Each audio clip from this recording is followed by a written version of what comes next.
السلام علیکم ویورز، رحمان Ahmad health care channel کی جانب سے خوش آمدید۔ امید ہے آپ سب خیریت سے ہوں گے۔ اگر آپ نے ابھی تک چینل کو سبسکرائب نہیں کیا تو کر لیں اور بیل آئیکن کو کلک کریں تاکہ ہماری نئے آنے والی ویڈیو آپ تک بر وقت پہنچ سکیں۔ آج ہم بات کریں گے کہ دردوں کے دوران بچوں کا مر جانا، پیٹ میں مر جانا، تو اس کی کیا وجوہات ہوتی ہیں جس کی وجہ سے ایسا ہو جاتا ہے۔ دردوں کے دوران جو ہے وہ بچے پیٹ میں مر جاتے ہیں۔ اب کچھ لوگ ایسے آتے ہیں، وہ یہ کہتے ہیں کہ ہم نے نارمل ڈلیوری کروانی ہے، لیکن کوئی ایسا خطرے والی بات تو نہیں ہے کہ ہمارے نارمل ڈلیوری کروانے کے دوران ہمارے بچے کو کچھ ہو تو نہیں جائے گا۔ بہت سی پریگننسی ایسی ہوتی ہے جن کو ہائی رسک کہتے ہیں،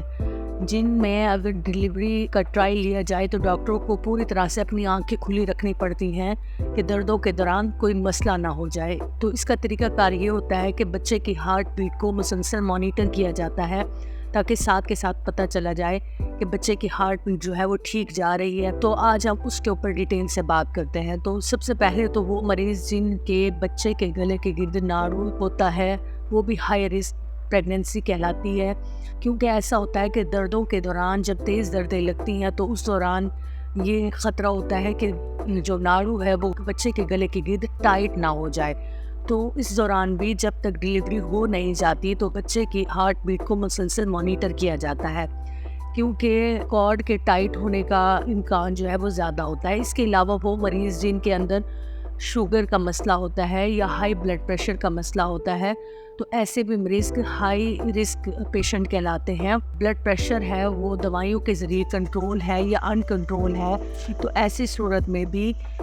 جب ڈلیوری کروانی ہوتی ہے تو بچوں کی جو ہارٹ بیٹ ہوتی ہے اسے مسلسل مانیٹر کرنا پڑتا ہے۔ مسلسل نہیں تو کم از کم ہر آدھے گھنٹے کے بعد اسے ضرور مانیٹر کرنا چاہیے۔ اس طرح سے وہ پیشنٹ جن میں ایک خاص قسم کی بیماری جسے obstetric cholestasis کہتے ہیں، تو ہم ان پیشنٹ کو کہتے ہیں کہ وہ 40 ویکس پورے نہ کریں بلکہ 40 ویکس سے پہلے بچہ پیدا کر لیں، کیونکہ اس دوران بھی دردوں کے دوران بچے کی ہارٹ بیٹ کا اوپر نیچے ہونے کا امکان زیادہ ہوتا ہے۔ اس طرح سے وہ مریض جن کے اندر بچے کا پانی جو ہے وہ کم ہوتا ہے یا پلیسینٹل انسفیشنسی ہوتی ہے، یعنی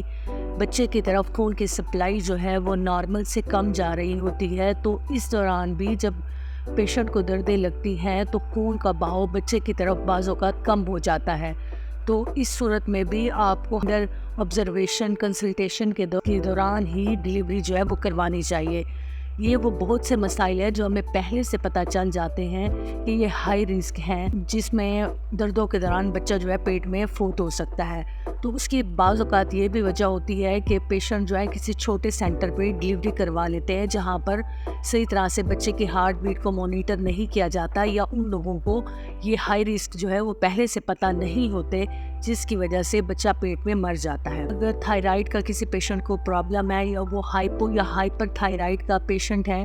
اور وہ دوائیاں جو ہے وہ مسلسل لے رہا ہے، لیکن اس کے باوجود بھی جب ایسے پیشنٹ کو پینز آتی ہیں تو اس دوران بچے کی ہارٹ بیٹ کو مکمل طور پر جو ہے وہ مانیٹر کیا جاتا ہے۔ کچھ پیشنٹ ایسے ہوتے ہیں جن میں ہیڈ فکس نہیں ہوا ہوتا اور ان کے پانی کی تھیلی لیک ہو جاتی ہے اور کارڈ جو ہے وہ بعض اوقات بچے کے سر کے نیچے آ کر کمپریس ہو جاتی ہے، جس کی وجہ سے بچے کو خون کی سپلائی اور آکسیجن کی سپلائی جو ہے وہ پراپر نہیں جا رہی ہوتی۔ تو جب اس کا ناڑو جو ہے وہ بچے کے ہیڈ کے نیچے جو ہے وہ آ جاتا ہے اور پریس ہو جاتا ہے، تو اس صورت میں بچوں کو صحیح طرح سے آکسیجن نہیں مل پا رہی ہوتی، تو ایسی صورت میں بھی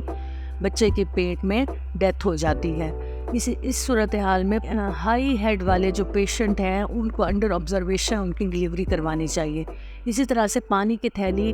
خود پھٹ جاتی ہے یا ڈاکٹر اسے پھاڑتے ہیں یا خود لیک ہو جاتی ہے، تو تب بھی یہ دیکھا جاتا ہے کہ کوٹ کمپریس تو نہیں ہو رہی۔ اسی طرح سے کچھ پیشنٹ ہمارے پاس ایسے آتے ہیں جن کی ہسٹری ہوتی ہے کہ پہلے ان کے بار بار بچے جو ہے وہ دردوں کے دوران فوت ہو چکے ہوتے ہیں، تو ایسے مریضوں کے دردوں کے دوران بچے کی ہارٹ بیٹ کو مسلسل مانیٹر کیا جاتا ہے، کیونکہ اس کے علاوہ کوئی اور ذریعہ نہیں ہوتا جس سے ہمیں پتہ چل سکے کہ بچے کی ہارٹ بیٹ جو ہے وہ ٹھیک ہے یا نہیں ہے۔ کیونکہ دردوں کے دوران جو ہے ہارٹ بیٹ کو جب ہم مانیٹر کرتے ہیں تو نارمل ہارٹ بیٹ 120 سے 160 ہوتی ہے۔ اگر اس سے کم ہوتی ہے تو تب بھی ہائی رسک وہ پریگننسی کہلاتی ہے۔ اسی طرح سے کچھ پیشنٹ میں یہ ہسٹری ہوتی ہے کہ ان کی آنت جو ہے وہ پھٹ جاتی ہے، تو اس صورت میں بھی ایسا ہوتا ہے کہ بچے کے پیٹ میں ڈیتھ ہو جاتی ہے۔ تو ایسے پیشنٹ جو ہیں ان کا بعض اوقات ایسا ہوتا ہے کہ ان کو بہت شدید قسم کی دردیں لگتی ہیں، یا ان کا بلڈ پریشر جو ہے وہ بہت زیادہ ہائی ہوتا ہے۔ تو بلڈ پریشر بہت ہائی ہونے کی وجہ سے یا دردوں کا بہت شدید لگنے کی وجہ سے آنت جو ہے بعض اوقات پھٹ جاتی ہے۔ تو اگر آپ کی ہائی بلڈ پریشر کی کوئی ایسی ہسٹری ہے تو اس کو بھی اس صورت میں بچے کی ہارٹ بیٹ کو مانیٹر کرنا ضروری ہوتا ہے۔ اسی طرح سے ایک اور صورتحال جسے ہائپرٹونک یوٹرس کہتے ہیں، اس کا مطلب یہ ہوتا ہے کہ آپ کو دردیں لگوانے کی کوئی دوائی دی گئی ہے جس کی زیادہ ڈوز دے دی گئی ہے، اور دردیں اتنی شدید ہیں کہ ان کے درمیان وقفہ جو ہے وہ نہ ہونے کے برابر ہے، یعنی کہ تیزی سے دردیں آ رہی ہیں۔ تو جب یوٹرس کانٹریکٹ کرتی ہے تو بچے کی طرف بلڈ فلو جو ہے وہ رک جاتا ہے، اور جب یوٹرس ریلیکس کرتی ہے تو اس دوران بچہ اپنی آکسیجن جو ہے وہ خون سے لے رہا ہوتا ہے۔ ہائپر ٹونک یوٹرس میں دردوں کے دوران بھی بچے کا پیٹ میں فوت ہونے کے امکان جو ہیں وہ زیادہ ہوتے ہیں۔ اور ایک اہم بات کہ اگر آپ کا ٹرائی بہت لمبا ہو گیا ہے، آپ کو دردیں تو ٹھیک آ رہی ہیں لیکن اس کے باوجود بچے کا ہارٹ بیٹ جو ہے وہ اس کا پیٹرن جو ہے وہ خراب ہو رہا ہے، تو اس صورتحال میں بھی پورا چانس ہوتا ہے کہ بچہ پیٹ میں مر سکتا ہے۔ اس صورتحال میں ایک ٹیسٹ کیا جاتا ہے جسے پی ایچ ٹیسٹ کہتے ہیں، جو کہ پاکستان میں نہیں ہوتا۔ اس ٹیسٹ میں یہ ہوتا ہے کہ بچے کے سر پہ ہلکا سا کٹ لگا کر تھوڑا سا بلڈ سیمپل لیا جاتا ہے اور اس کا ٹیسٹ کیا جاتا ہے، اسے چیک کیا جاتا ہے کہ اس کے اندر پی ایچ کتنی ہے،